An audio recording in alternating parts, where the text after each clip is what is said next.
Buongiorno e benvenuti a questo nuovo appuntamento con gli approfondimenti di A Voi la Linea. Torniamo un attimo al Tomadini di Udine, dove si è da poco conclusa la presenza del capo della polizia Lamberto Giannini, la cerimonia per la posa delle 9 pietre d'inciampo in memoria dei poliziotti in servizio alla questura friulana che persero la vita nei campi di concentramento nazisti. Ci colleghiamo con Alessandra Salvatori che ci racconta com'è andata. A te la linea, Alessandra. Buongiorno da via Treppo a Udine, ci troviamo all'esterno del conservatorio Tomadini nel lato che s'affaccia appunto su via Treppo. Questa un tempo era la sede della questura di Udine. Proprio qui nell'estate del 1944 le SS entrarono e arrestarono una quarantina di dipendenti della questura di Udine. Il sospetto era quello che svolgessero attività antinaziste. Per un mese restarono in carcere, poi furono 10 le persone ad essere caricate su un carro bestiame dirette poi verso i campi di concentramento. Di quelle 10 persone solo una riuscì a rientrare in patria, gli altri 10 poliziotti trovarono la morte nei campi di concentramento e proprio a loro sono dedicate le 9 pietre di inciampo che sono state posate oggi proprio qui di fronte all'ingresso del conservatorio. Le vedete adesso coperte, sono state appunto da poco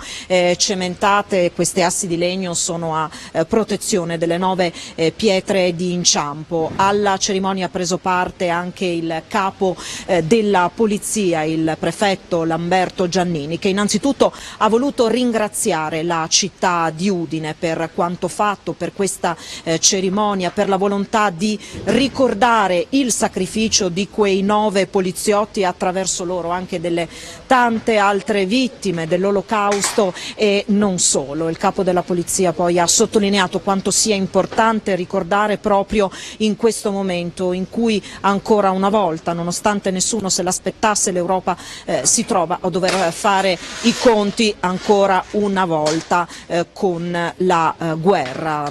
Sono state toccanti in particolare le testimonianze di alcuni dei familiari dei 9 agenti di polizia deportati e uccisi. Vi facciamo sentire in particolare adesso le parole di Gioia D'Angelo, oggi attrice, che è nipote di Antonino D'Angelo, che proprio qui in quella che era la sede della questura di Udine fu deportato e poi morì nei campi di concentramento. Ho gettato queste lettere che poi i partigiani hanno fatto avere a mia nonna, sua mamma, e che noi custodiamo ovviamente gelosamente.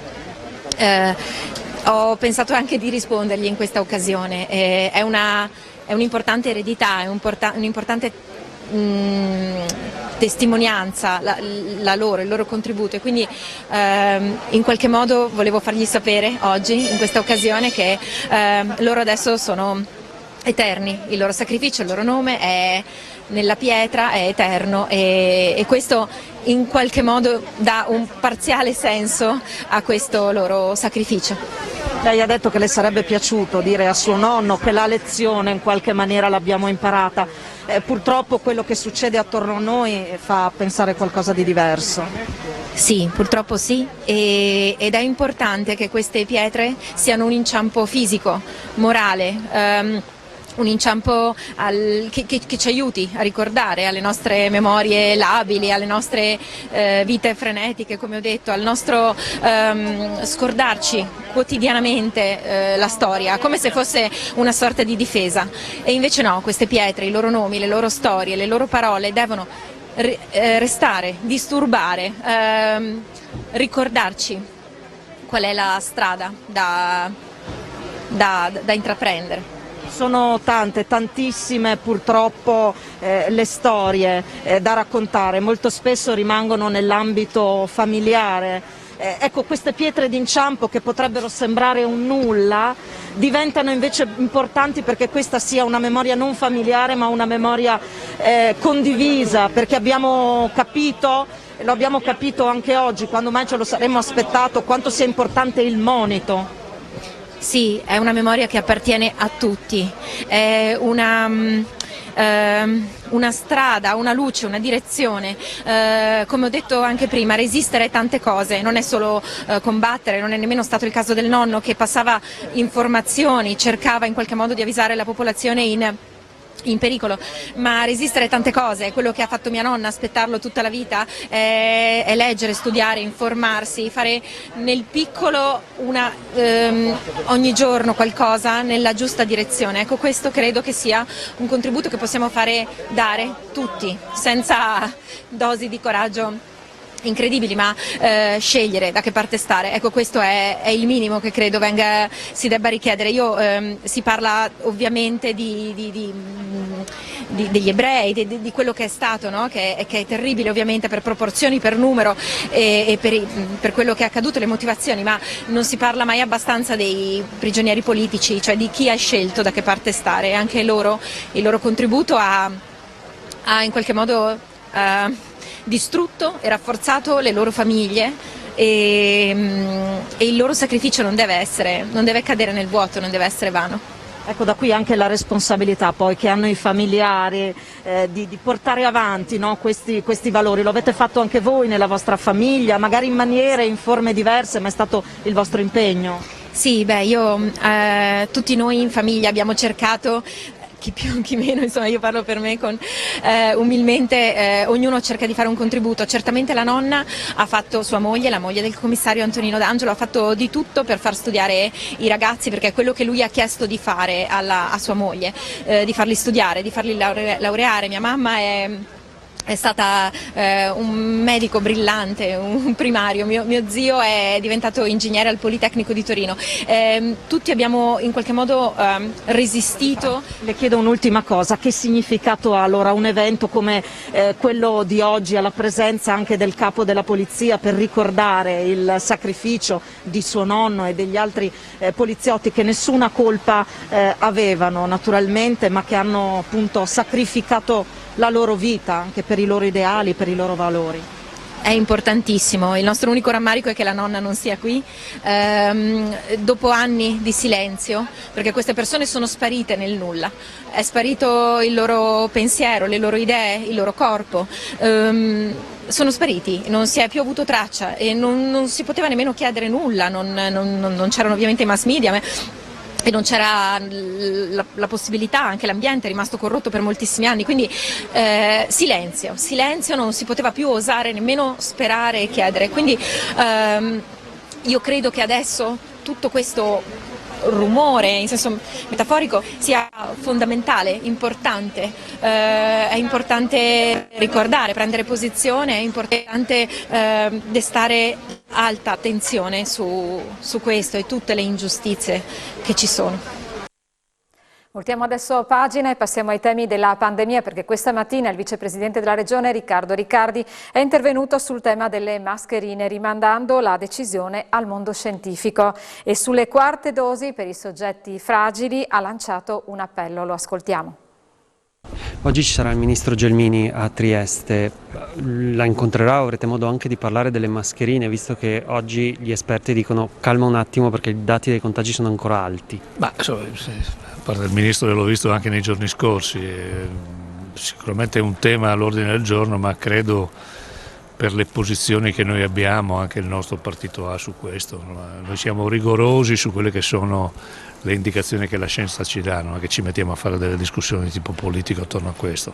Se la scienza consiglia che le mascherine al chiuso è opportuno ancora portarle, noi dobbiamo adeguarci a quello che ci dice la scienza senza fare troppe discussioni che non servono a nessuno, tantomeno alla salute della gente. Serve un appello per la quarta dose. La quarta dose è un altro passaggio importante, è evidente che vediamo questa adesione timida che riguarda tutto il Paese ed è evidente che questa però sarà una partita nella quale noi dobbiamo continuare a lavorare, spiegando alle persone, in particolare le persone che hanno superato una certa età e hanno delle fragilità, è opportuno, come lo facciamo per l'influenza, aderire alla campagna della quarta dose. È un passaggio importante, vediamo come la circolazione del virus è ancora alta, anche se fortunatamente c'è una distanza significativa nella domanda ospedaliera, e questo è il frutto della campagna vaccinale e della responsabilità di coloro che si sono vaccinati, anche per tutelare quelli che invece vaccinati non ci sono. I sindacati chiedono maggiore attenzione per quanto riguarda il personale, fra assenti Covid eccetera. Io condivido le preoccupazioni che riguardano il personale, però il problema del personale oggi è un problema di questo Paese. Semplificare la discussione dicendo assumi il personale come si faceva 10 anni fa vuol dire sapere di fare una domanda che non ha una risposta fino a quando non si modificheranno le regole strutturali del Paese.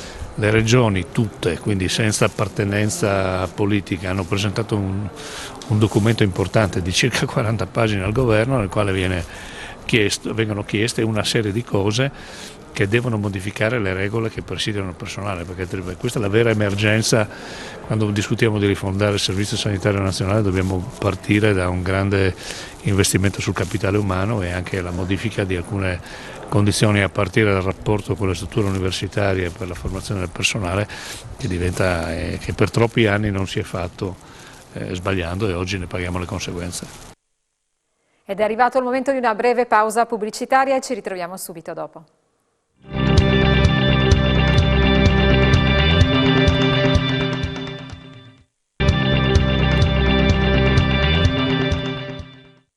Rieccoci nuovamente assieme, ci spostiamo adesso a Trieste, dove oggi c'è stato un importante appuntamento sul PNRR con i ministri Stefano Patuanelli e Maria Stella Gelmini e con il presidente della Regione Massimiliano Fedriga. Lo abbiamo sentito sui temi di più stretta attualità. Ascoltiamo. Presidente, si discute di PNRR in un momento in cui tutti i costi delle materie prime per le opere, per gli appalti aumentano, e già da più parti sono arrivate richieste di una maggiorazione di questi fondi per realizzare quello che è da fare in Friuli Venezia Giulia. Sì, non sono in Friuli Venezia Giulia a livello nazionale. Io penso che il governo andrà verso un adeguamento del PNRR rispetto alla nuova situazione internazionale venutasi a creare, non soltanto per l'approvvigionamento di materie prime, l'aumento di costi, ma credo anche per un adeguamento rispetto alle nuove esigenze che non c'è dubbio che la crisi della guerra in Ucraina ha sconvolto il mondo e ha sconvolto l'Europa e l'Occidente. Oggi sarà seduto vicino a Stefano Patuanelli. Sì. So che siamo tanto in anticipo e tutto, però è una sfida che le piacerebbe, è una sfida che le interesserebbe, è una sfida che farebbe bene alla Regione? No, guarda, io penso a quello che proporremmo noi ai cittadini e racconteremo che abbiamo fatto in 5 anni di governo del Friuli Venezia Giulia. Sono convinto che abbiamo impresso un forte cambio di passo alla Regione, l'opportunità, basta vedere i dati sull'occupazione, la capacità di ripresa, l'export, l'aumento di export, prima regione in Italia pro capite per l'export, agli investimenti che abbiamo fatto e che faremo, noi racconteremo quello. Penso sarebbe una sconfitta guardare a chi candidano contro di noi. Noi dobbiamo invece valorizzare e raccontare quello che abbiamo fatto, e sono convinto che i cittadini possono apprezzarlo quotidianamente e vedere come è cambiato il Friuli Venezia Giulia negli ultimi anni. Sarebbe una sfida però della nuova generazione di fatto, perché non c'è mai stata in questo. Ma guarda, io non sono innamorato di queste della rottamazione a prescindere. Secondo me bisogna guardare il valore della capacità amministrativa e i cittadini scegliere se questa amministrazione regionale ha fatto bene per il nostro territorio. Io ragionerei su quello. Andare avanti a slogan dicendo vecchia nuova generazione, cambiamento ed altro senza contenuti mi sembra un dibattito sterile. Sa che se non le chiedo di Covid non è una bella giornata. Con la Gelmini parlerete anche di mascherine e della possibilità di toglierle al chiuso, perché oggi gli scienziati dicono calma un attimo, i numeri sono ancora alti. Sì, ma ne parleremo più che altro penso in conferenza delle regioni, anche con il Ministero della Salute e con il Governo nei prossimi giorni. Ad oggi non abbiamo incontri programmati, però come sempre la conferenza delle regioni si mette a disposizione per collaborare col governo, come abbiamo fatto con le linee guida, che penso siano quelle che abbiano cambiato già dall'estate 2020 ad oggi il modo di affrontare la pandemia, e questo devo dire è stato grazie al sistema delle regioni. Presidente, domani arriva la portaerei Truman del Golfo di Trieste, in una regione che ha già una base come quella di Abiano. C'è chi parla chiaramente di una situazione semplicemente di sosta tecnica, c'è chi dice però è anche un segnale strategico degli Stati Uniti alla Russia. Cosa pensi? No, penso che si tratti di una sosta tecnica. Detto questo, noi dobbiamo riaffermare con forza i valori dell'Occidente, di libertà, di democrazia, e sono contento che i paesi europei abbiano trovato compattezza nell'affrontare questa crisi. Sicuramente l'Occidente negli anni non ha fatto sempre scelte perfette, ma bisogna ricordare che oggi il benessere in cui vivono i cittadini europei, la democrazia, la libertà è dovuta all'Occidente stesso, e guardare, diciamo, come sostituzione con paesi dove la democrazia non c'è, la libertà non c'è, ecco, non penso che sia un grande passo avanti per i nostri cittadini, e quindi noi dobbiamo sempre ricordare bene come abbiamo potuto vivere in questi anni, e grazie anche alla democrazia occidentale questo è stato possibile. Con questo archiviamo anche la maglietta di Salvini?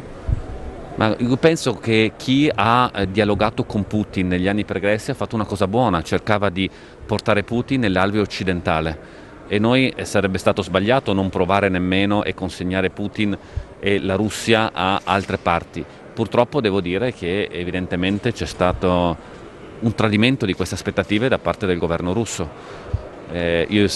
Oggi mi piacerebbe parlare di una Russia vicina all'Occidente, di una Russia più democratica, di una Russia che è un partner importante per l'Occidente. Purtroppo oggi così non possiamo parlare, perché sono state disattese le aspettative che tutto l'Occidente giustamente si era fatto e che oggi purtroppo non ci sono più. Presidente, no tennisti russi e bielorussi a Wimbledon, lei che ne pensa? No, ma io penso che allora noi dobbiamo essere vicini al popolo russo in questo momento, perché il popolo russo deve conoscere intanto la verità, quello che sta accadendo in Ucraina, e non dobbiamo contestare le scelte del governo russo, ma essere vicini ai cittadini russi che anche all'interno sulla loro pelle vivono la mancanza di democrazia e di libertà in quel paese. Non colpevolizziamo un popolo, andiamo a contestare il governo se ha fatto scelte sbagliate. Andiamo adesso nella destra tagliamento, dove per festeggiare la giornata mondiale della terra che ricorre oggi 200 bambini della primaria Gabelli a Pordenone hanno piantato un piccolo tiglio nel cortile, un gesto che replica un'iniziativa simile di 30 anni fa, quando nello stesso luogo furono piantate 2 querce oggi grandi. L'iniziativa è in collaborazione tra Pro Pordenone, Comune Forestale e Confcommercio. Vediamo.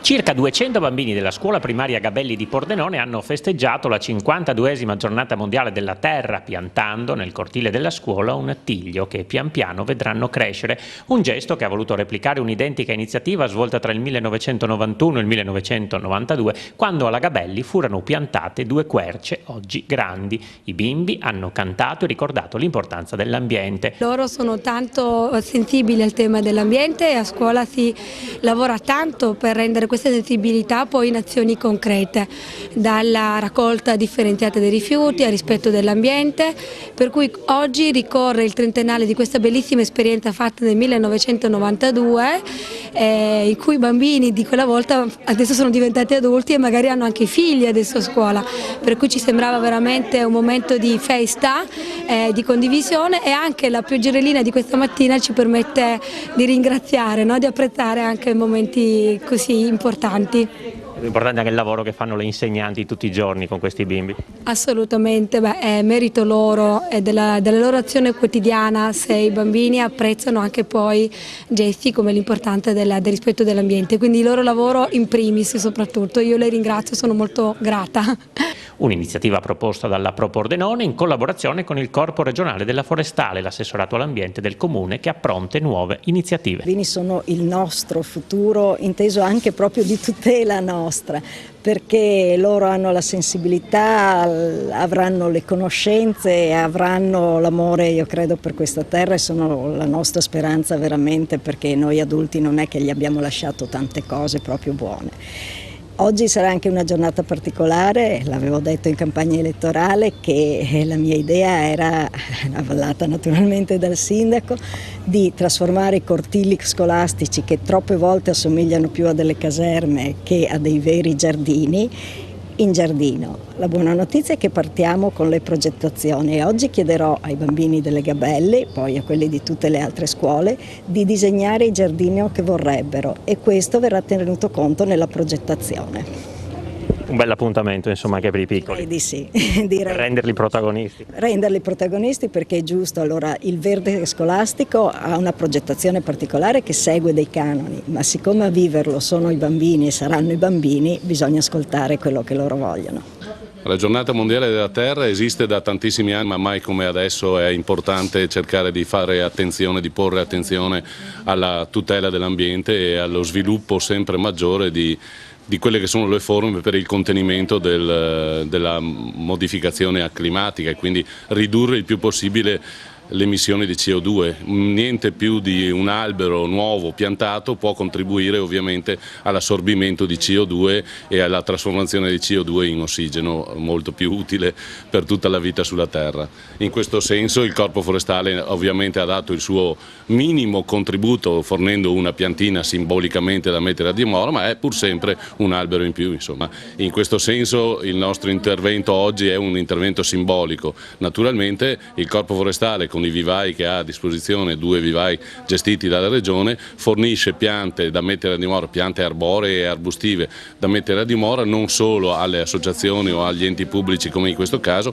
ma anche ai privati che intendano mettere a dimora un qualche boschetto, una qualche piantumazione, insomma, sia per produrre legna da ardere ma soprattutto per togliere, diciamo così, anidride carbonica dall'ambiente e immettere ossigeno. Ci occupiamo adesso di cultura. La passione di Pasolini per il calcio è raccontata in una mostra allestita nella Galleria Harry Bertoia a Pordenone con 180 foto storiche che ritraggono l'intellettuale di Casarsa al fianco di Morandi, Capello, Ancelotti e molti altri. La rassegna è in collaborazione con Comune e Cinema Zero e sarà visibile fino al 19 giugno. Domani l'inaugurazione, oggi la presentazione alla stampa. Vediamo.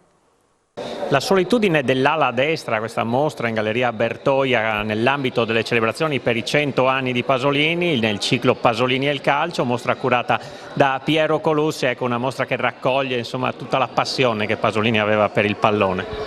Sì, aveva una grandissima passione, coltivata fino dagli anni del liceo a Bologna nel 1939, per trasferirsi subito dopo a Casarsa durante gli anni della guerra con il Casarsa Football Club con cui gioca alla sinistra però e dove incontrerà un giocatore di grande levatura che è Manlito Bertolin che giocherà in Serie B con il Messina e poi via via i campetti di periferia delle borgate romane fino agli anni 60 quando assieme a Ninetto Davoli, Franco Citti ma anche a personaggi come Gianni Morandi, Little Tony e altri cantanti e attori di quegli anni mette in piedi una nazionale che si chiama degli artisti e dei cantanti, quella che poi diventerà la nazionale dello spettacolo.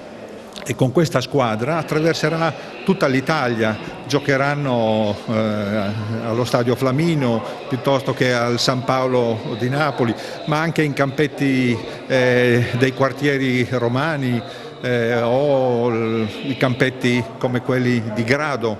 Nel 1974 e nel 1975 ci sono queste 2 bellissime partite. A Grado, dove i giocatori italiani andavano a farsi le sabbiature. In squadra con Pasolini e con la nazionale troviamo Fabio Capello, che abitava lì nei dintorni, troviamo Franzot. E giocare contro chi? Giocare contro una squadra dove c'era un certo Angelo Sormani, un grande centravanti della Roma, un giocatore come Giovanni Galeone o Edi Rea, oggi come dire, allenatori di grande qualità. C'è un altro episodio che va raccontato e la mostra racconta in maniera straordinaria. Nel marzo del 75 Pasolini sta girando nei dintorni di Parma, tra Parma e Mantova, il suo ultimo film, Salò. Non lontano da lì c'è Bertolucci che sta girando invece Novecento. Il giorno del compleanno di Bertolucci si trovano in un campo di periferia, la Cittadella di Parma, queste 2 squadre fatte con i giocatori, sono gli uomini della troupe.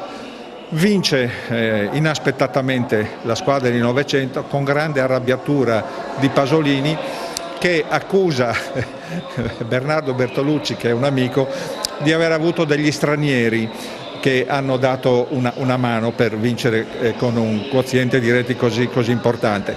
Si è saputo solo recentemente che uno di quei ragazzi della primavera del Parma si chiamava Carlo Ancelotti, il quale ha confermato tutto e ha anche detto io ho fatto anche un gol, insomma. Ecco, per cui... Da dove arrivano le foto, i cimeli anche che ci sono in questa mostra? Sì, non potevamo non sottolineare il fatto che Pasolini era un grande tifoso del Bologna, un rossoblu, la città d'altra parte dove lui è nato.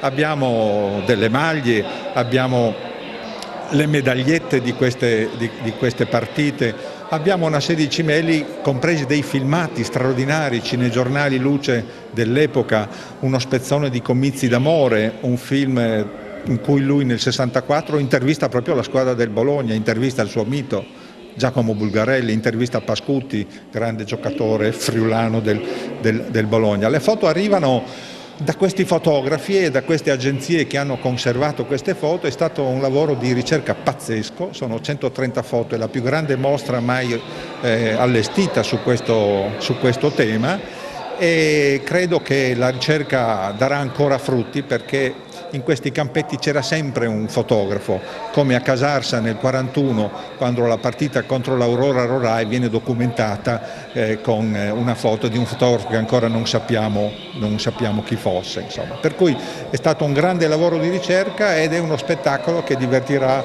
un po' tutti quelli che sono gli appassionati, non solo di Pasolini ma anche del football.